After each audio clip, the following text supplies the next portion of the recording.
আমরা কি ওই দৃশ্য আর দেখতে চাই না? চ্যাম্পিয়ন হয়েছে পরপর কয়েকবার, এবার এই দেশ চ্যাম্পিয়ন হবে ইসলাম দিয়ে ইনশাআল্লাহ। এখানে আমি নাম নিলাম না, কারণ আলেমদের একটা মর্যাদা আছে। এরা যদি ফিরে আসতে চায় তাহলে এরা আল্লাহর দরবারে আলেম, আর যদি এই অবস্থায় থাকে এদের মরণ হবে বালাম বিন বাউরার মতো। আলেমদের মর্যাদা এত বেশি পড়েছি আমি হাদিসে, বিশ্বনবী জানিয়েছেন কিয়ামতের দিন। আমি এটাই যে কয়েকদিন আগে আসলাম মদিনা থেকে, মদিনার ইমাম যিনি মসজিদে নববীর অনেক খুতবা দিচ্ছিলেন ইলমের উপরে, ওনার শেষ কথা ছিল এইটা। হাদিসটা উনি আরবিতে পড়ার পরে ব্যাখ্যা করছিলেন আবার আরবি দিয়ে।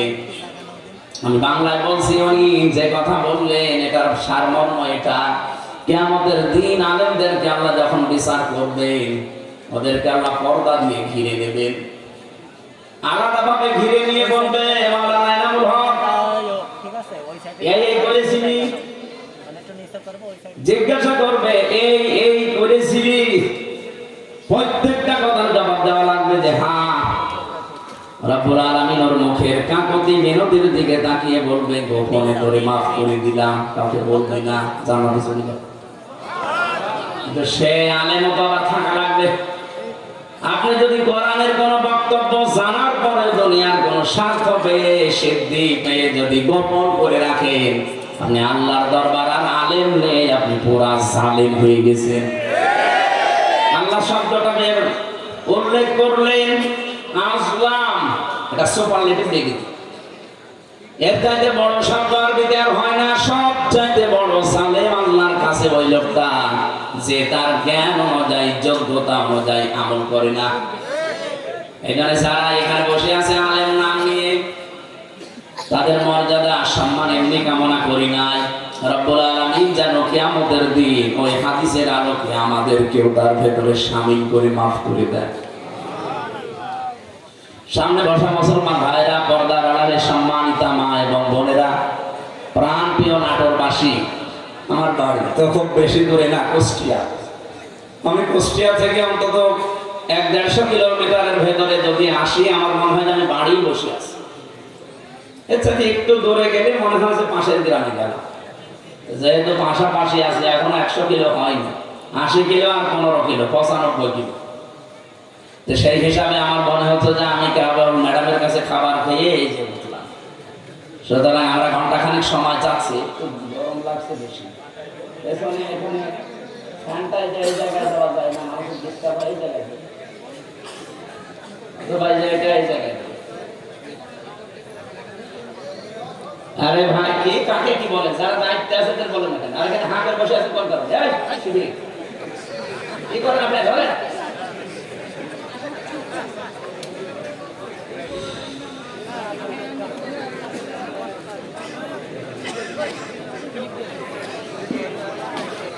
ক্লিক দিয়ে দাও, এই সবারটা ক্লিক দিয়ে দাও, এই সবারটা সরব এই উপরেরটা, এটা একটু সরিয়ে দিন। এই শিবিরে দাও, ওটা দাও, আমার সুবহানাল্লাহ আলহামদুলিল্লাহ লা ইলাহা ইল্লাল্লাহ, সুবহানাল্লাহ আলহামদুলিল্লাহ লা ইলাহা ইল্লাল্লাহ, লা ইলাহা ইল্লাল্লাহ মুহাম্মাদুর রাসূলুল্লাহ। ঠিক আছে, আওয়াজ বন্ধ করুন। হ্যাঁ, বসুন বসুন। আমার ভাইরা, কোরআনে কারীম থেকে আমি যতটুকু বাস্তবতা বুঝেছি, আমার বয়স কম হতে পারে আপনার তুলনায়, কিন্তু বিশ্ব দেখা আপনার তুলনায় অনেক এগিয়েছে আল্লাহ আমাকে। আমি দেখেছি এই পৃথিবীর ময়দানে কাউকে যদি আল্লাহ দিন কায়েমের জন্য কবুল করেন, তাকে আল্লাহ কয়েকটা জিনিস আগে দিয়ে দেন। সূরা শুরা 13 নম্বর আয়াতে এটা আপনি পাবেন, শেষের দিকে আছে আল্লাহু ইয়াজতাবি ইলাইহি মান ইয়াশা ওয়া ইয়াহদি ইলাইহি মান ইউনিব।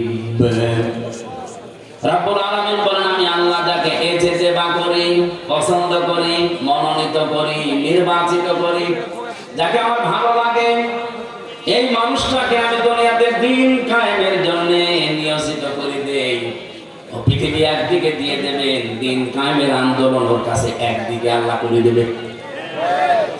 আল্লাহ বলেন আমি কেন করি জানো, ইয়াহদি ইলাইহি মাইয়ুনিব, যে লোকটা দুনিয়াতে মন থেকে আমি আল্লাহর দ্বীনের দিকে সত্যিকার অর্থে ফিরে আসতে চাই, তাকে আল্লাহ এইভাবে নির্বাচিত করেন। আপনি আন্দাজে আসতে পারবেন না, আপনার মন আগে দ্বীনের দিকে ফিরে আসা লাগবে ইখলাসের সাথে।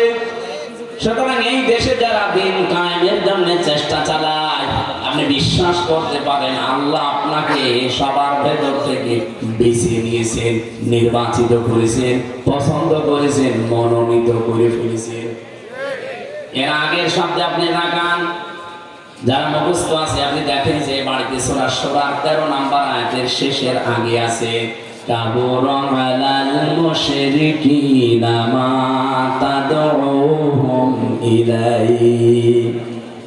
হে নবী, আপনি যেদিকে মানুষকে ডাকেন যে আসো আমরা সবাই আল্লাহর বিধান কায়েম করি, কারণ আপনাকে শুধু আমি না, পৃথিবীর যত নবী পাঠিয়েছি মাত্র 2 জন নবীকে বাদ দিয়ে প্রতিটা নবীর উপরে আমার আদেশ ছিল আন আকিমুদ্দিন ওয়ালা তাতাফাররাকু ফি, যে দিন কায়েম করো, আল্লাহর বিধান জমিনে কায়েম করো, এই বিষয়ে কোনো মত পার্থক্য করবা না।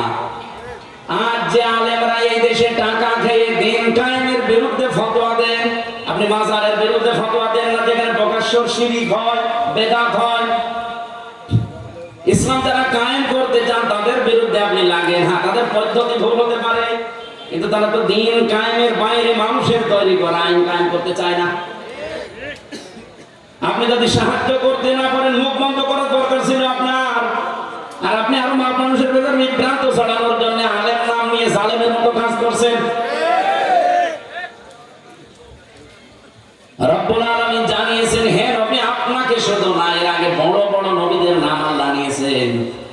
হযরতে ঈসা, মূসা, নূহ, ইব্রাহিম, এত বড় বড় পাওয়ারফুল নবীর নাম নিয়ে বললেন আপনাকেও আদেশ দিলাম, তাদেরকেও দিয়েছিলাম যে দিন কায়েম করে, আমার বিধান কায়েম করেন জমিনে আগে, আর এই বিষয়ে কোনো মত পার্থক্য, কোনো ফতোয়াবাজি করবেন না। হে নবী, আপনি যেদিকে মানুষকে ডাকতে চান, এই কথা শুনলে সবচাইতে মন খারাপ হবে, খারাপ লাগবে, রাগ করবে ওই মানুষগুলো যারা মুশরিক। বলে আমির হামজা মাটির নিচে ওয়াজ করেন, মাটির নিচে আপনি কেমন চলে গেছেন? আপনি তো উপরে আছেন, উপরে থাকতে হলে স্বস্তি, শান্তি, নিরাপত্তা নিয়ে কিভাবে থাকা লাগবে, তো ওইটা এখন তৈরি করা লাগবে না? বসত তো ওইটাই বলছিলেন যে ওইটা বলে কি করে আমরা শান্তি, স্বস্তি, নিরাপত্তা নিয়ে থাকতে পারি। আজকে গোষ্ঠী আমার গণসংযোগ ছিল, পথসভার শেষ কথা বলেছি, এবার যদি ইসলাম দেশে আসে, আল্লাহর কসম এই গোষ্ঠী আর ময়দান থেকে আগে দূর করা হবে চাঁদাবাজি। এই গোষ্ঠী আর বুকে চাঁদাও থাকবে না, বাজিও থাকবে না। আপনিও এই দেশের নাগরিক, আমিও এই দেশের নাগরিক, আপনাকে চাঁদা দেওয়া লাগবে মানে? আমি কি চাঁদের দেশ থেকে এসেছি? এটা সম্ভব, শুধুমাত্র ইসলামকে আপনি এনে দেন, 5 বছর লাগবে না। বাংলাদেশ থেকে 5 দিনে চাঁদাবাজি ঝাঁটিয়ে বিদায় করা হবে বঙ্গোপসাগরে। কোনদিন তার মুখে আপনি চাঁদা এই শব্দ শুনবেন না, কারণ ঔষধ কি দেওয়া লাগে ওটা আমার জানা আছে। পৃথিবীতে যত বড় অপরাধ আল্লাহ তত বড় শাস্তি দিয়েছেন। দেখবেন জেনা করে যদি বিবাহিতা যারা, তাদেরকে পাথর মেরে মেরে ফেলা লাগবে। একটা করে দেখেন, এই নাটোরের পুরুষ যারা তাদের স্বপ্ন দোষ জেনা করা, আপনার জিনিসপত্র তো উঠবে না, দৃশ্য মনে হবে ওরে বাবা, পাথর মেরে জায়গায় মেরে ফেলছে। আপনি যেটা দিয়ে জেনা করবেন ওই জিনিস নষ্ট হয়ে যাবে। চুরি করলে হাত কেটে দাও, আপনি একটা করেন দেখেন চুরি বন্ধ হয় কিনা। কারণ আল্লাহ পাক ভালো করে জানে যে ঔষধ দেওয়া লাগে কোন জায়গায়। যারা ডাকাতি করে, যারা সন্ত্রাসী করে, যারা চাঁদাবাজ, তাদেরকে বিপরীত দিক থেকে অঙ্গ প্রত্যঙ্গ কেটে দেওয়ার নিয়ম সূরা মাইদায় আছে। একটা কেটে দেন, আপনাদের নাটোরের কেন্দ্রীয় মসজিদের সামনে অথবা জসকোটের সামনে নিয়ে এই নাটোরে আর কিয়ামতের আগে সাদাবাজি হবে না। এটা সম্ভব এবং আমরা পারবো ইনশাআল্লাহ। সামনে আসবে। সুতরাং এই আয়াত থেকে আমি যে থিওরিটা পেয়েছি, আল্লাহর বিধান কায়েমের কথা বললে যাদের মন খারাপ হয় তারা যেন বিশ্বাস করে তারা মুশরিক। আপনি হয়তো বলতে পারেন কি আমি নামাজ পড়ে আসলাম, আরে ভাই আপনি টের পাচ্ছেন না যে কোনো কায়দায় আপনার দ্বারা শিরিক হচ্ছে, প্রকাশ্যে হোক গোপনে হোক। আর যারা শিরিক করে তারা কি বলেন বলেন, এর জায়গায় স্পষ্ট কি বলা যায়? অবশ্যই আপনার দ্বারা কোনো না কোনো ভাবে শিরিক হচ্ছে, নয়তো আল্লাহ বলতো না যে কাবুরা আলাল মুশরিকিন, যে মুশরিকদের কাছে খারাপ লাগবে।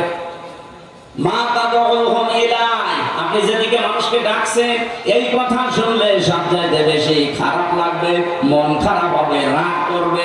এমনকি ওয়াইদা তুতলা আলাইহিম আয়াতুনা বায়িনাতিন তা'রিফু ফি ওজুহিল লাযিনা কাফারুল মুনকার। এটা সূরা হজের 58 কি সূরা হজের 70-72 নাম্বার আয়াতের ভিতরে আছে। রব্বুল আলামিন বলেন, হে নবী, যখন কোরআনের ব্যাখ্যাগুলো আপনি বিশ্লেষণগুলো তেলাওয়াত করে করে শোনাবেন, তখন দেখবেন যে মানুষগুলো বুঝে ফেলেছে যে কি বলতে চান। আপনার প্রতি দেখবেন ওরা মাত্র শরবত নিয়ে মিষ্টি নিয়ে আসবে না, ওরা আপনাকে মনে হবে খেয়ে ফেলবে। আমার তো মনে হচ্ছে একটা বাংলাদেশে এখন মিলে যাচ্ছে। হুজুর কোরআনের কথা বলবেন, আমি কি একটা বাইরের কথা বললাম? কোরআনটা আমি আমার মন মতো গলার সুর দিয়ে আমি যখন তেলাওয়াত করি আপনার ভালো লাগে। এটা মাতৃভাষায় বলতে গেলে আপনার কাছে মনে হয় যে নিজের দিকে যাচ্ছে, নিজের দিকে যায়। এই কারণে কারণ আপনি এই কাজগুলো দুনিয়ায় করেন। অনেক জেলায় যাওয়ার পরে আমার কানে কানে মুখ নিয়ে বলে, হুজুর আমার বিরুদ্ধে বলবেন না। আমি আপনার বিরুদ্ধে বলবো, আপনার আমি চিনি।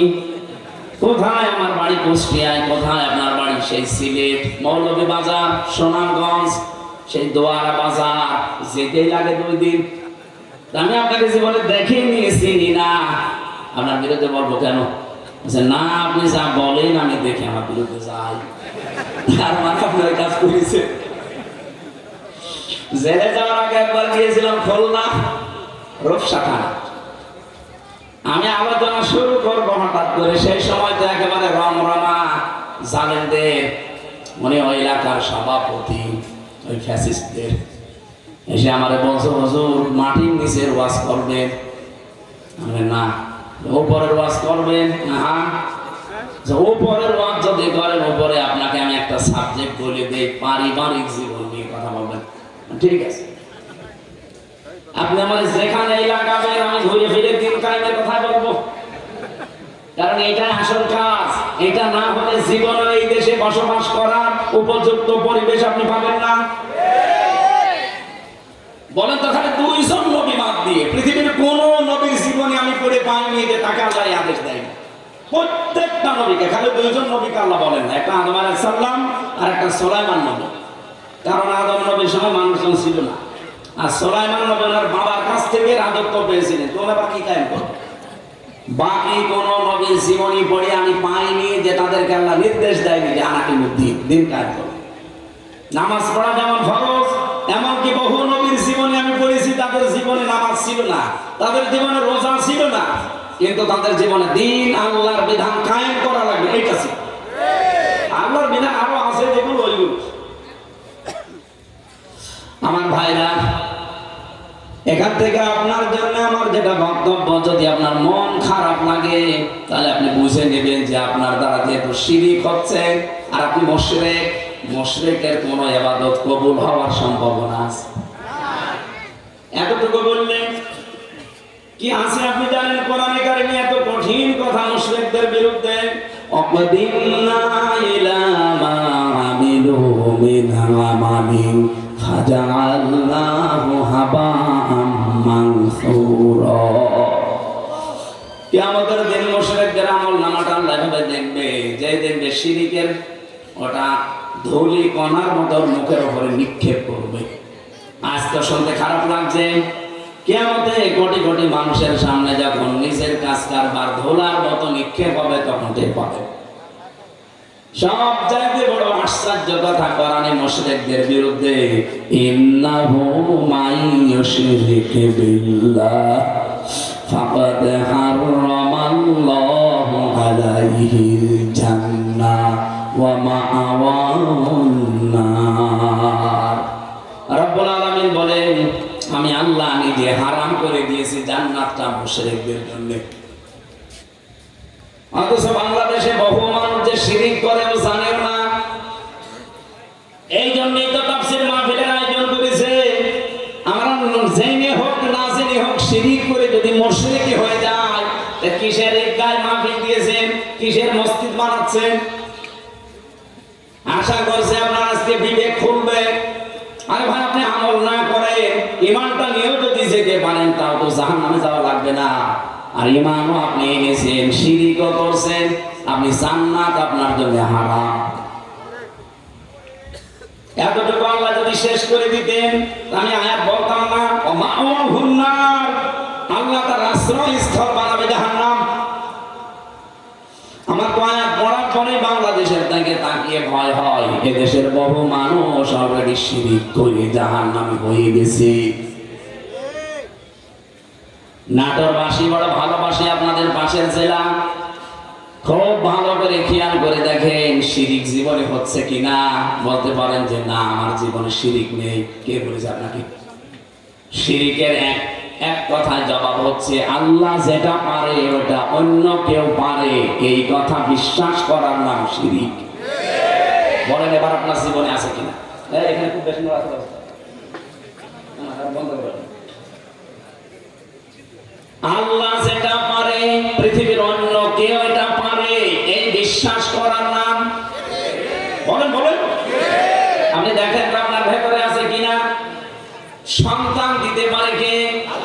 পৃথিবীর অন্য কারো ক্ষমতা আছে? সে মরা পীর হোক আর জীবিত পীর হোক। এমনকি কত মানুষ দেখি জেনে কি না জেনে করে আমি জানি না, আমার এসে বলে হুজুর আপেল পরিয়ে দিন। সেদিন বগুড়াতে পেয়েছিলাম এক লোক এসে আপেল দিয়েছে, হুজুর আপেল পরিয়ে দেন। কেন? আমার বারবার 4টা মেয়ে হয়েছে, আমি খুব আশা করি আছি এবার যেন ছেলে হয়। আপনি এমন আপেল পড়বেন যেন এবার ছেলে হয়। আপেল পড়েছি, সূরা ফাতিহা দিয়ে ফু দিয়ে ফেলে দিলাম। আপেল কই? ফেলে দিয়েছি। ফেলে দিলে মানে? আরে ভাই, আপেল পড়ে যদি ছেলে হয় তা আমার 3টা মেয়ে হইতো না? আমার তো আগে ছেলে হইতো। ম্যাডামরা শুধু আপেল খাওয়াতাম। কি বিশ্বাস মানুষ! আমির হামজা না, আমির হামজার বাবা আপেল পড়লে ছেলে হবে? এটা দেওয়ার দায়িত্ব কার? একচ্ছত্র মালিকানা অন্য কাউকে আমরা দেয়নি। একটা একটা করে আমি কয়েকটা বলবো শুধু শিক্ষার জন্য। 2 নম্বরে, আল্লাহ যেটা পারে ওটা অন্য কেউ যেতে পারে না। কেউ যদি মনে করে যে অন্য কেউ পারে, তাহলে সে শিরিক করলো। আর শিরিক করলে সে কি? বলেন বলেন। মুশরিকের জন্য জান্নাত হারাম, জাহান্নাম ওয়াজিব। মুশরিকের কাছে খারাপ লাগবে আল্লাহর বিধানের কথা কায়েম এ কথা বললে। এ কথাগুলো কার? একটা আমি বানিয়েছি না, শব্দ আমি দিয়েছি, কিন্তু আমি সূরা শুরা 13 নম্বর আয়াতের শেষের দিকে, সূরা মায়েদায় আছে, প্রত্যেকটা আয়াতে আল্লাহ সাজিয়ে দিয়েছেন একটা একটা করে। সূরা ফুরকানের 23 নম্বর আয়াতে আছে। এটা বানিয়েছে, আয়াতগুলো মিলিয়ে দেখবেন আপনার ভেতরে যেন শিরিক চলে না আসে। আমার এবার প্রশ্ন 2 নাম্বার, এই জমিন বানিয়েছে কে? এখানে অন্য কারো হালকা কোনো সাহায্য আছে? আপনি হিন্দুকে জিজ্ঞাসা করেন, উনিও বলবে এই জমিন আল্লাহ বানিয়েছে। আল্লাহ যদি নাও বলে ভগবান বানিয়েছে। তো ওরা যাতে ভগবান বলে ওরা আল্লাহ বলে জিনিসটা কি? ওরা হয়তো ওই বাপ দাদার নিয়ম নীতি মেনে আসতেছে, এই জন্য সরাসরি বলতে পারে না। একদিন জমান নামাজ পড়িয়েছে কুষ্টিয়ায়, ওখানে 100 ঘর হিন্দু, কয়েক ঘর মুসলমান একটা মসজিদ বানিয়েছে। ওরা মন্দির দেখাতে নিয়ে গেল। বড় বড় যারা মানে হর্তা কর্তা সব এসে বলছে আপনার ওয়াজ আমরা শুনি। ওয়ালা ইন সাআলতাহুম মান খালাকাস সামাওয়াতি ওয়াল আরদা লা ইয়াকুলুন্না আল্লাহ। হে নবী, আপনি যদি আবু জেহেলকেও জিজ্ঞাসা করেন আসমান জমিন কে বানিয়েছে, ও বলবে আল্লাহ বানিয়েছে। তো ওদের ভেতরে দেখলাম হ্যাঁ এরকম একটা পরিবেশ আছে, কিন্তু মুখ ফুটে বলতে পারছে না। সবার ভেতরে আমার আল্লাহ আছে, কিন্তু এই মানুষটা হয়তো তার পরিবার অথবা তার সমাজের কারণে মুখ ফুটে বলতে পারে না। যাদের বিবেকটা কাজে লেগে যায় ওদেরকে আর থামাতে পারে না। সেদিন যশোরের এক কলেজের অধ্যাপক হিন্দু, ওনারে বলেছিলাম যে স্যার আপনি তো বিসিএস ক্যাডার, আপনার জ্ঞান আছে আমি জানি, আপনি আমার ধর্মীয় গ্রন্থ পড়ান, আরবিতে পড়ার দরকার নেই, আপনি পড়তে পারবেন না, আপনাকে আমি ইংরেজি ভার্সন দিচ্ছি অথবা বাংলা, একবার বুঝে বুঝে পড়াটা পড়বেন। 3 মাস সময় দিয়েছিলাম যে 3 মাস পরে আপনার সাথে আমি দেখা করব। 3 মাস পরে দেখি আল্লাহর বান্দা নিজের থেকেই মুসলমান হয়ে গেছে। এদের বিবেক যদি হালকা কাজে লাগে ওরে আপনি ধরে রাখতে পারবেন না। কারণ পৃথিবীর মানুষ সবাই জানে যে পৃথিবীর সব ধর্মগুলো ভুয়া ধর্ম, বানানো ধর্ম, শুধু ইসলাম আল্লাহ পাঠিয়েছেন। এজন্য অন্যান্য ধর্মে যারা আছে বাইরের দেশগুলোতে গেলে আমি দেখেছি খ্রিস্টানদের সাথে আমি কথা বলেছি, ইহুদিদের সাথে বসে কথা বলেছি, ওদের চেহারা দেখলে আপনি জীবনও টের পাবেন না যে ইহুদি। আমার তো আর জোপা কত বড়, আমার চাইতে বড় জোপা গায়ে দেয়। আমার তার দাড়ি কয়টা, ওর দাড়ি এ পর্যন্ত, মাথায় পাগড়ি বাঁধা, ওর স্ত্রীর সাথে আছে 5-6টা ছেলে মেয়ে, হাত মোজা পা মোজা পরা, দেখলে মনে হবে যে জিব্রাইলের ছোট ভাই। নাম জিজ্ঞাসা করি যখন তখন টের পাই যেতে ইহুদি। যে বলে যে আপনার নবীর নাম কি, বলে জোসেফ। জোসেফ না মোসা। ইহুদি মুসা আলাইহিস সালামের অনুসারী দাবি করে। এই তখন বুঝি আর এক মুসলমান না, জোসেফ বলছে মানে মুসা নবীকে মেনে চলে ওরা, যদিও মুসাকে মানে না। খ্রিস্টানদের সাথে দেখা হয়েছিল আমেরিকায়, জিজ্ঞাসা করলাম ভাই ইংরেজিতে হ্যালো ব্রাদার, ওনারে আমি যতবার প্রশ্ন করলাম একটা একটা করে, প্রথম প্রশ্ন ছিল যে আপনার হোয়াট ইজ ইওর নেম। ওনার নাম বলার পরে আমি টের পেয়েছি যে না এ মুসলমান না। কারণ ইহুদির নামের সিরিয়াল আমি জানি, খ্রিস্টানদের নামের সিরিয়াল আমি জানি, বৌদ্ধদের নামের সিরিয়াল আমি জানি। এর নাম শুনলে বুঝি। যখন বলে যে আপনার নবীর নাম কি, হোয়াট ইজ ইওর প্রফেট, ও তখন বলছে আমার নবীর নাম হচ্ছে যিশু। যিশু মানে ঈসা। বলেন তো এই যে মানুষগুলোকে প্রথমে দেখলে আপনি জীবনে সাইন করতে পারবেন না। এত সুন্দর চেহারা, ধবধবে ফর্সা, দাড়ি মানে পাগড়ি এবং জোব্বা গায়ে, বিশাল সাদা জোব্বা গায়ে, স্ত্রীর সাথে আছে, একেবারে চোখও দেখা যায় না, হাত মোজা পা মোজা দেওয়া। বাস্তবতা যেটা আমি এখান থেকে নিয়ে আসতে পারি, ওই মানুষগুলো আজ মুশরিক, ওই মানুষগুলো আজ শিরিক করছে। শুধুমাত্র যদি বিবেকটা একটু কাজে লাগাতো, এই পৃথিবীর কোন ধর্মে মানুষ থাকা সম্ভব না ইসলাম ছাড়া। খালি বিবেকটা মানুষ কাজে লাগায় না। এখানে বিভিন্ন ধর্ম, প্রায় 4,500 ধর্ম এখন দুনিয়ায়। কত? 4,500। বাইরের দেশগুলোতে গেলে এগুলো আরো বেশি দেখা যায়। মালয়েশিয়াতে আমি যে বিশ্ববিদ্যালয়ে গিয়েছিলাম, ওখানে 120টা দেশের ছেলে মেয়েরা পড়ে। মানে চিন্তা করতে পারেন 120টা দেশের মানুষ ওখানে পড়ে, তাহলে এক একজনের ভাষা এক একটা, 120টা ভাষায় তারা কথা বলে আলাদা আলাদা, কিন্তু নিজেরা যখন কথা বলে আমাদের সাথে তখন ইংরেজিতে বলে।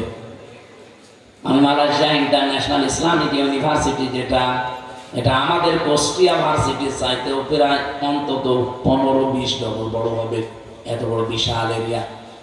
বাসে করে গাড়িতে করে যাওয়া লাগে এক ক্লাস থেকে আরেক ক্লাসে। আমি যাদের সাথে ঘুরছিলাম থাইল্যান্ডে বাড়ি কয়েকজনের, রাস্তায় ঘুরছে রাত তখন প্রায় বাজে রাত 2টা। হঠাৎ দেখে একটা মোবাইল পড়ে আছে, আমার উনি ওনার ভাষা দিয়ে বলছে আপনার বাড়ি তো বাংলাদেশে, এই মোবাইলটার পাশ দিয়ে যদি শুধু বাংলাদেশ আর ভারতের ছেলে মেয়েরা না যায়, কিয়ামত পর্যন্ত পড়ে থাকবে কেউ নেবে। আমার কি সুনাম করলো না বাদ দিল। আমরা বলছি বাংলাদেশ আর ভারতের ছেলে মেয়েরা যদি যায় গায়েব করে ফেলবে। পৃথিবীর এখানে প্রায় 120টা দেশের ছেলে মেয়েরা আছে, কেউ এর পাশ দিয়ে গেলে ঘুরেও তাকাবে না যে লোকের জিনিস আমি কেন নেব। কিন্তু আপনারা যে এমন মানুষ, আমি ওনার পরে হাসির স্বরে বললাম যে ভাই আপনি কেন সুনাম করলেন না বাস দিয়ে।